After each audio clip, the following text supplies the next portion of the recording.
स्वागत है आपका हमारे YouTube चैनल कॉमिक फैन पर। चलिए दोस्तों, शुरू करते हैं सुपर कमांडो ध्रुव की एक मज़ेदार कॉमिक विशेषांक सुपर कमांडो ध्रुव, जो कि रोबोट का सेकंड पार्ट है। चलिए शुरू करते हैं। सुदूर भविष्य के दो इंसानों में शर्त लगी कि ध्रुव का दिमाग बड़ा है या फिर भविष्य की वैज्ञानिक तकनीक, और इस बात को साबित करने के लिए वैज्ञानिक इन्वेंशन परसा ने ध्रुव को भविष्य में बुलाने की ठान ली। उधर आर्मी डिपो से गायब होते हथियारों के आतंकवादियों के हाथों तक पहुंचने की घटना की जांच करने के लिए ध्रुव आर्मी डिपो में कैप्टन बनकर तैनात हो गया। लेकिन आर्मी डिपो में एक गुरिल्ले के द्वारा हथियार की चोरी भी की गई और डिपो में विस्फोट भी हो गया। ध्रुव आश्चर्यजनक रूप से इस विस्फोट में बच गया और ना जाने कैसे उसमें अद्भुत शक्तियां आ गई। हथियारों के ट्रक को ले जा रहे रोबो ने ध्रुव से टकराने की कोशिश तो की, पर उसे भागना पड़ा। लेकिन ध्रुव की शक्तियों से वह बच नहीं पाया और ध्रुव ने उसको राजनगर में जा दबोचा। पर तभी वहां पर रहस्यमय किंग कॉन्ग ने आकर ध्रुव को बेहोश कर दिया। दूसरी तरफ होश में आए ध्रुव ने अपने आप को भविष्य की दुनिया में पाया। तब उसको पता चला कि उसको डिपो में हुए विस्फोट से ठीक पहले ही भविष्य में बुला लिया गया था और इस वक्त वर्तमान काल में उसका रोबोट रोबो से टक्कर ले रहा था। अब भविष्य की दुनिया में ध्रुव को यह साबित करना है कि विज्ञान से ज़्यादा तेज है दिमाग और रोबोट से कहीं ज़्यादा घातक है सुपर कमांडो ध्रुव। संजय गुप्ता की पेशकश, राज कॉमिक से मेरा जुनून। मुझे तो यकीन ही नहीं हो रहा है, मेरे समय काल यानी सन 2003 में मेरा रोबोट मेरा काम कर रहा है और बहुत खूबी से कर रहा है ध्रुव। वहाँ पर इस वक्त अगर तुम खुद भी होते तो उससे बेहतर काम नहीं कर पाते। यह तो समय ही बताएगा परसा। फिलहाल तुम ध्रुव को यहाँ पर हुई समस्या के बारे में बताओ। मैंने बताया था ना कि तुमको पहले यहाँ पर बुलाने का मकसद सिर्फ एक शर्त का कारण मेरा दोस्त इंस्पेक्टर डाला था, जो तुम्हारा बहुत बड़ा प्रशंसक है। लेकिन अब स्थिति बदल गई है। ऐसा क्या हो गया है? पूरे ग्रह का भविष्य खतरे में पड़ गया है और साथ ही साथ मानव जाति भी नष्ट होने के कगार पर पहुंच गई है और इसका कारण हमारी प्रगति है। हम प्रगति के उस दौर में पहुंच गए हैं जहां पर हम हर किस्म का लेन देन कंप्यूटर के द्वारा ही करते हैं। हर इंसान के पास एक कोड है और उसके कोड के उस अकाउंट में क्रेडिट जमा कर दिए जाते हैं। फिर उसी क्रेडिट को विक्रेता के खाते में जमा कराकर मनचाही वस्तु खरीद ली जाती है। सीधी भाषा में कहे तो पैसों को हमारे युग में आंखों से देखा नहीं जा सकता, वह बस आंकड़ों के रूप में अकाउंट में जमा रहता है। इतने बड़े काम को संभालने वाले कंप्यूटर को भी एक अत्यंत तेज गति के प्रोसेसर की ज़रूरत होती है और इस नाजुक काम को संभालने वाले हमारे सुपर मेगा कंप्यूटर का प्रोसेसर है यह सिलिकॉन क्रिस्टल। हमको अभी अभी खबर मिली है कि इसको चुरा लिया गया है, समझा? पर इससे मानव जाति और पृथ्वी के नष्ट होने का खतरा कैसे पैदा हो गया है? खुद ही देख लो, इंसान हर समय कुछ ना कुछ खरीदता रहता है और जब वह उस चीज़ को खरीद नहीं पाता तो उसको ज़बरदस्ती हासिल करना चाहता है। इस समय जब कंप्यूटर प्रोसेसर न होने की वजह से काम नहीं कर पा रहा है, तब कोई भी इंसान अपनी ज़रूरत की चीज़ खरीद नहीं पा रहा है। इस कारण चारों तरफ लूटपाट मच गई है। लोगों को ही मारना काटना शुरू कर दिया है। चारों तरफ जंगल राज हो गया है। हमारी सीमित संख्या वाली पुलिस या मिलिट्री इस लूटपाट को रोक पाने में असमर्थ है। अगर जल्दी ही वह क्रिस्टल ना मिला तो चारों तरफ लाशें ही लाशें होंगी। कुछ ही घंटों में हम कई सौ साल पीछे चले जाएंगे। वैसे तो हमारी उन्नत वैज्ञानिक तकनीक से लैस हमारे जासूस क्रिस्टल का पता जल्दी ही लगा लेंगे, लेकिन अगर तुम उनसे पहले क्रिस्टल तक पहुंच गए तो मैं तुम्हारे दिमाग को भी मान जाऊंगा और यह भी मान लूँगा कि प्रकृति विज्ञान से ज़्यादा बड़ी होती है। मैं विनाश रोकने के लिए ऐसा करना चाहता हूँ, लेकिन मुझको इस युग के बारे में कुछ नहीं पता। मैं तो इस शहर का नक्शा तक नहीं जानता। जब दिमाग तुम्हारे साथ है तो डरते क्यों हो ध्रुव? वैसे भी तुम्हारा मार्गदर्शन करने के लिए इंस्पेक्टर डारा तुम्हारे साथ रहेंगे। ठीक है, पर ऐसे में आपके चैलेंज के कारण नहीं, बल्कि मानव जाति को बचाने के लिए करूँगा। सन 2003, वर्तमान युग। वह रहस्यमय किंग कोंग ध्रुव को अपने साथ ले गया और हम कुछ भी नहीं कर पाए। उफ, ये मैंने क्या किया? मैंने क्यों किंग कोंग की बात मानी? और अभी भी मैं कुछ नहीं कर पाया। पर अब मैं अपने आप को आज़ाद महसूस कर रहा हूँ। ये आप क्या कह रहे हैं पापा? ये किंग कोंग कौन है? ऐसा लगा जैसे कि आप उसको पहले से ही जानते हैं। क्या यही वह शख्स था जिसने आपको हथियारों की तस्करी के लिए मजबूर किया था? अगर ऐसा है तो आप ये भी जानते होंगे कि किंग कोंग ध्रुव को कहाँ ले गया है। हमें ध्रुव को बचाना होगा। हाँ, सिर्फ ध्रुव को बचाना ही नहीं होगा, बल्कि किंग कोंग को भी काबू में करना होगा। और यह काम आसान नहीं होगा। मैं भी उसके आदेश से तभी आज़ाद हो पाया जब मैंने माल को दूसरे के हवाले कर दिया। मैं कुछ समझी नहीं। मैंने किंग कोंग को उसका माल ले जाने से मना कर दिया था, लेकिन उसने मेरी आंखों में देखा और मैं उसका काम करने के लिए मजबूर हो गया। किंग कोंग के पास कुछ आश्चर्यजनक शक्ति है नताशा। फिर भी हमको ध्रुव को बचाने के लिए जाना ही होगा रोबो। ठीक है, मैं मूसा से हेलीकॉप्टर तैयार करने को कहता हूँ। ध्रुव जहाँ पर भी था गहरी मुसीबत में था। हम पहली बार मिल रहे हैं सुपर कमांडो ध्रुव। तुम मुझको नहीं जानते, लेकिन मैं तुमको बहुत अच्छी तरह से जानता हूँ। तुमने पहले भी मुझको काफ़ी नुकसान पहुँचाया है, लेकिन अब तुम अपनी हदें पार कर गए हो। और ऐसा तुम सिर्फ इसलिए कर पाए क्योंकि तुमको कहीं से आश्चर्यजनक शक्तियाँ मिल गई है। मैं जानना चाहता हूँ कि ये शक्तियाँ तुमको कैसे मिली। बता दूंगा मेरा क्या चाहता है, पर पहले तुम बताओ कि आखिर तुम क्या चाहते हो। पैसा तो नहीं चाहते होंगे, वरना ऐसी सड़ी और सीलन भरी गुफा के बजाय किसी आलीशान एयर कंडीशन्ड बंगले में रह रहे होते। तुम्हारा दिमाग वाकई शानदार है। इस बात को पहली बार कोई मुझसे पूछ रहा है, क्योंकि कभी किसी ने इस बात पर ध्यान ही नहीं दिया। पैसा कमाना कभी भी मेरा मकसद नहीं रहा। पैसा तो मेरे हाथों की मैल है। जब रगड़ूंगा पैसा पैदा हो जाएगा। मेरा मकसद है मानवों की तबाही, और उसके लिए मुझे मानवों का दुश्मन ढूंढने की ज़रूरत नहीं है, क्योंकि मानवों का सबसे बड़ा दुश्मन खुद मानव ही है। एक इंसान के हाथ से एक इंसान के हाथ में गन थमा दो तो वह सबसे पहले किसी इंसान पर ही गोली चलाएगा। यही सोचकर मैंने दुनिया भर के असंतुष्ट मानवों के हाथों में बंदूकें देने का इरादा कर लिया। अब सारी दुनिया के आतंकवादियों को मैं हथियार और गोला बारूद सप्लाई करता हूँ। अब सिर्फ यह बताना बाकी रह गया है कि इसके पीछे मेरा मकसद क्या है, और वह मैं तुझे मरने से पहले ज़रूर बताऊँगा। यह मेरा वादा है, ज़रूर बताना। लेकिन तुमने यह नहीं बताया कि यह तुम किसके मरने से पहले बताओगे, मेरे या अपने। तूने इरिडियम की बनी अविनाशी चेनों को तोड़ डाला। इतनी शक्ति कहाँ से आई तुझ में? और अगर ये काम तू कर सकता था तो यह काम तूने पहले ही क्यों नहीं कर लिया? मैं तुम्हारे वार से बेहोश हुआ ही नहीं था किंग कोंग। मैं तो चाहता था कि तुम मुझे अपने साथ इस अड्डे तक लेकर आओ। तुम्हारे अड्डे तक पहुंचने का इसे आसान रास्ता मुझको समझ में नहीं आया। अब अपना आधा मकसद तो तुमने मुझको बता ही दिया है। बाकी आधा मकसद मैं तुमको अधमरा करने के बाद पूछ लूँगा। आह, कमाल है। मेरे वार से तो कोई भी इंसान बच ही नहीं सकता था। तू कैसे बच गया? अब तो तेरी शक्तियों का राज पता करना और भी ज़रूरी हो गया है। सन 2196 हम इस युग के सबसे बड़े अपराधी संगठन हैं। अगर हमने सिलिकॉन क्रिस्टल को नहीं चुराया तो फिर ये काम और किसका हो सकता है? जिसका भी यह काम है, हमको उसको ढूंढ निकालना होगा। इस क्रिस्टल पर हमारी नज़र बहुत वर्षों से थी, लेकिन कड़ी सुरक्षा व्यवस्था के कारण हम कामयाब नहीं हो पा रहे थे।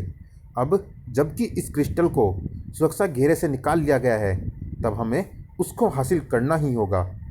अगर वह क्रिस्टल हमारे हाथों में आ गया तो मानवों की किस्मत और उनका भविष्य भी हमारे हाथों में आ जाएगा। ऐसा ही होगा। आज तक सिर्फ एक इंसान हमको रोक पाने में सफल हो पाया था, और यह बात लगभग 200 साल पहले की है। तुम सुपर कमांडो ध्रुव की बात कर रहे हो? अरे, अब ऐसे इंसान कहाँ पैदा होते हैं? वैसे भी बुरी बातें याद मत रखा करो, ऐसी बुरी घटनाएं याद नहीं। अरे खो खो खो, क्या हुआ? पीते पीते ड्रिंक कैसे सरक गया? इमेज मेकर पर देख। खो खो खो, तेरी पैंट सरक जाएगी। ऐसा क्या दिख रहा है स्क्रीन पर? अरे स- सुपर सुपर कमांडो ध्रुव इस युग में? पर कैसे? यह जरूर किसी की शरारत है। कोई इंसान ध्रुव का रूप धरे हुए है। हो भी सकता है और नहीं भी। जांच करनी होगी। अपने आदमी को इसे रोकने के लिए भेजो। और शहर में ये हम इस मशीन के सामने बैठकर क्या कर रहे हैं इंस्पेक्टर मिट्टा? ये प्रोबिंग मशीन है सर। मेरा मतलब ध्रुव। ये हमारी हर सोच, हर विचार का विश्लेषण कर सकती है। यह इस बात का फैसला करती है कि हमारा इरादा आपराधिक है या नहीं। इस मशीन से ओके मिलने के बाद ही हमको सिलिकॉन क्रिस्टल वाले ब्लॉक में घुसने की क्लियरेंस मिलेगी। हमको क्लियरेंस तो मिल गई इंस्पेक्टर, लेकिन सोचने वाली बात यह है कि इतनी बड़ी सुरक्षा व्यवस्था के बावजूद अपराधी क्रिस्टल तक पहुंचा कैसे? बचो ध्रुव, इस बात पर बाद में डिस्कस करना। फिलहाल तो यहाँ से निकलो। उफ, चारों तरफ तबाही फैली हुई है। अगर क्रिस्टल ना मिला तो हमारा पूरा सिस्टम ही नष्ट हो जाएगा। उससे पहले तुम नष्ट हो जाओगे, क्योंकि तुम्हारा काम तमाम करने आ गया है वैक्यूम बूम। बचो ध्रुव, तुरंत गाड़ी से बाहर निकलो। ऐसा क्या है इस वैक्यूम बूम में जो तुम्हारे जैसा जाबाज इंस्पेक्टर भी इससे बचने की कोशिश कर रहा है? ये इस शताब्दी का सबसे खतरनाक हथियार है ध्रुव। यह वैक्यूम ग्रेनेड फेंक कर वायु रहित वैक्यूम पैदा कर देता है, और उस वैक्यूम के अंदर हर ऐसी चीज़ फट जाती है जिसमें प्रेशर युक्त कोई भी चीज़ लगी हो, जैसे गैस से चलने वाली हमारी कारें या ज़मीन के नीचे स्थित हमारी गैस और वाटर पाइपलाइनें। और इसका सबसे बुरा असर होता है इंसानों पर, जिनके शरीर के अंदर बहते खून का दबाव उनकी नसों और खाल को फाड़कर उनको सिर्फ खून से सनी लाशों में बना देता है। आप लोगों के पास तो अत्याधुनिक हथियार हैं, शायद पूरे ग्रहों के धूल का गुब्बार बना देने लायक हथियार भी हों। फिर इस हथियारे को आप लोग ख़त्म क्यों नहीं कर पाते? हमने इस पर न्यूक्लियर हथियारों तक का प्रयोग कर लिया है ध्रुव, लेकिन नुकसान हमारा ही हुआ, इसका नहीं। ये खुद भी एक वैक्यूम सील्ड में रहता है। हमारा कोई भी हथियार इसकी वैक्यूम सील्ड को पार नहीं कर पाता है। अगर हम निर्वात में जिंदा नहीं रह सकते तो ये निर्वात में कैसे जिंदा रह लेता है? इसकी यही खासियत तो अभी रही है। यह निर्वात में ही जिंदा रहता है, इसीलिए हर वक्त इसके चारों तरफ एक वैक्यूम सील्ड चढ़ी रहती है। तब तो इसको ख़त्म करना काफ़ी आसान है मिट्टा। अगर हम किसी तरह से इसके फेफड़ों में हवा पहुंचा सके तो यह बेबस हो जाएगा। यह आइडिया हमको भी कई बार आ चुका है, पर हवा को इसके कवच के अंदर तक पहुंचना असंभव है। और मान लो कि अगर किसी तरह से हवा इसकी वैक्यूम सील्ड के अंदर पहुंच भी गई तो ये उसको पल भर में बाहर निकाल फेंकेगा। तब तो हमें पहले इसकी वैक्यूम सील्ड को नष्ट करना होगा। उसको वैक्यूम सील्ड पैदा करने के लिए किसी न किसी ऊर्जा के स्रोत का इस्तेमाल तो करना ही पड़ता होगा। बस हमको उसी स्रोत यानी सोर्स को नष्ट करना है। मैं तुम्हारा बड़ा प्रशंसक हूँ ध्रुव, पर ऐसी सलाहें देकर तुम मुझको निराश कर रहे हो। ऐसे तरीके तो हम खुद भी सोच सकते हैं। दरअसल इसकी ऊर्जा का स्रोत तो इसका शरीर ही है, और उसको नष्ट करने के लिए पहले वैक्यूम सील्ड को नष्ट करना पड़ेगा। देखो, बात वहीं की वहीं आ गई। निराश होने की ज़रूरत नहीं है इंस्पेक्टर मिट्टा। अब मैं कोई और तरीका सोच लूँगा। उसका समय हमको शायद ना मिल पाए ध्रुव, क्योंकि अब यह हमको कैद करने के लिए निशाना साध कर वैक्यूम बम छोड़ रहा है। जल्दी ही कोई ना कोई बम की निर्वात कैद हमको अपने अंदर खींचकर हमको भी मांस के लोथड़ों में बदल देगी। तब कोई आइडिया आने तक बचते रहना होगा मिट्टा। बचने के रास्ते ख़त्म हो रहे हैं ध्रुव। अब यह अपने वैक्यूम बमों को वाहनों के अंदर फेंक रहा है।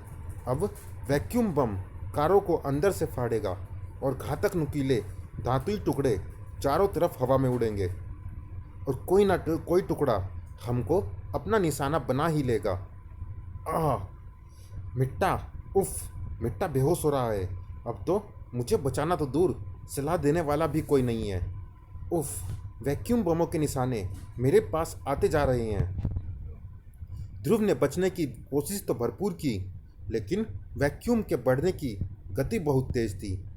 आह, इस वैक्यूम गोले ने मुझको अपनी कैद में ले लिया है। अब मैं यहाँ से बाहर नहीं निकल सकता। ओह, झरने के अंदर से आते पानी का प्रेशर झरने को तोड़ रहा है। मुझे इसके उड़ते हुए टुकड़ों से भी बचना होगा। लेकिन झरने के उड़ते टुकड़ों से बचकर होगा भी क्या? यह वैक्यूम तो 2 पलों में ही मेरी सारी नसों को फाड़कर मेरे खून को शरीर से बाहर निकाल लेगा। फेफड़ों से तो हवा पहले ही निकल चुकी है। अब बचने का कोई रास्ता नहीं है। मौत ध्रुव को दबोचने ही वाली थी। ओह, ये पानी का तालाब। अब इसके अंदर ऐसा कोई प्रेशर नहीं है जिस पर वैक्यूम का असर हो सके। मैं पानी में भी सांस ले सकता हूँ और पानी के अंदर रहकर मैं वैक्यूम से भी बच सकता हूँ। तू पानी में इतनी देर से घुसा है, लेकिन फिर भी तेरा दम नहीं घुटा। अब मुझे खुद ही तेरा दम घोटना पड़ेगा। अपनी वैक्यूम सील्ड के साथ तुझको कैद रखने वाले वैक्यूम गोले में घुसना पड़ेगा मुझे, और तेरी मुलायम गर्दन को अपने इन 2 हाथों से तोड़ना पड़ेगा। यही तो मैं चाहता हूँ। अब मेरे और इसके बीच में कोई रुकावट नहीं है। अब ये जैसे ही मुझे पकड़ने के लिए हाथ बढ़ाएगा, वैसे ही मैं इसके हाथ को पकड़कर इसको पानी के अंदर खींच लूँगा। जो इंसान वैक्यूम में जीने का आदी हो, वह पानी या हवा जैसे माध्यम में अपने होशो-हवास कायम नहीं रख सकता। इस बार ध्रुव का ख्याल सही था।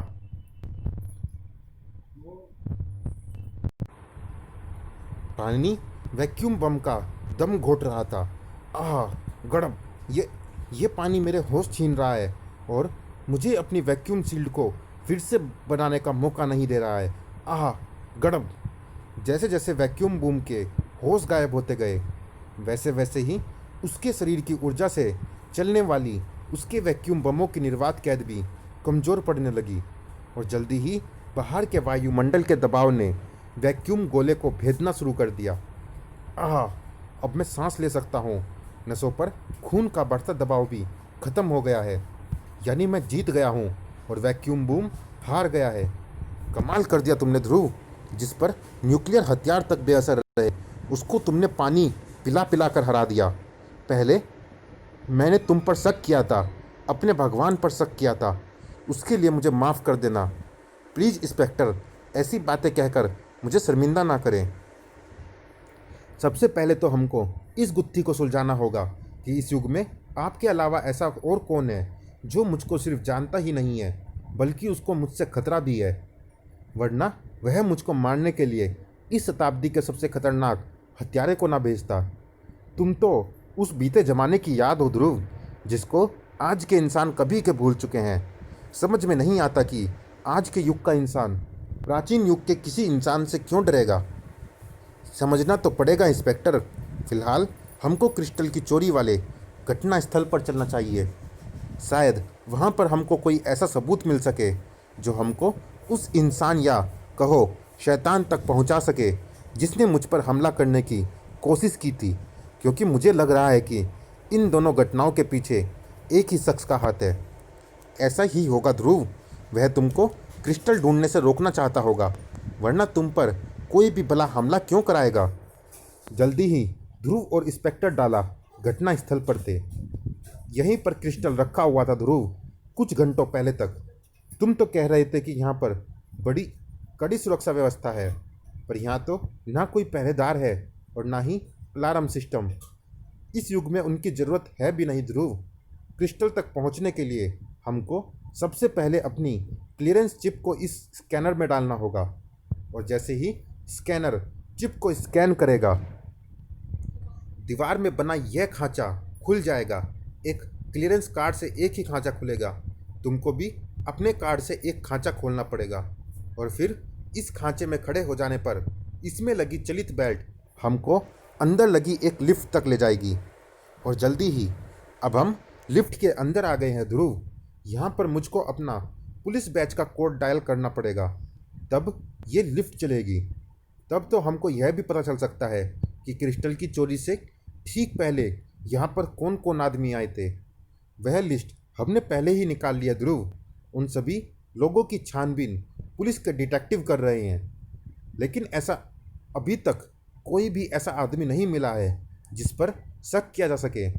और वह आदमी तुमको मिलेगा भी नहीं और वह आदमी तुमको मिलेगा भी नहीं ध्रुव, इससे पहले कि तू मुझ तक पहुंच सके। मैं तुझे घुटने टेकने के लिए मजबूर कर दूंगा। सिर्फ मिट्टा या उसके दोस्त ही नहीं, मैं भी जानता हूँ कि तू कितना खतरनाक है, इसलिए तुझे अपने तक नहीं पहुँचने दूंगा मैं। चलिए दोस्तों, इस भाग में इतना ही। ये रोमांचक कॉमिक्स जारी है, अगले भाग में भी मिलते हैं इसी कॉमिक्स के अगले भाग में। तब तक के लिए धन्यवाद।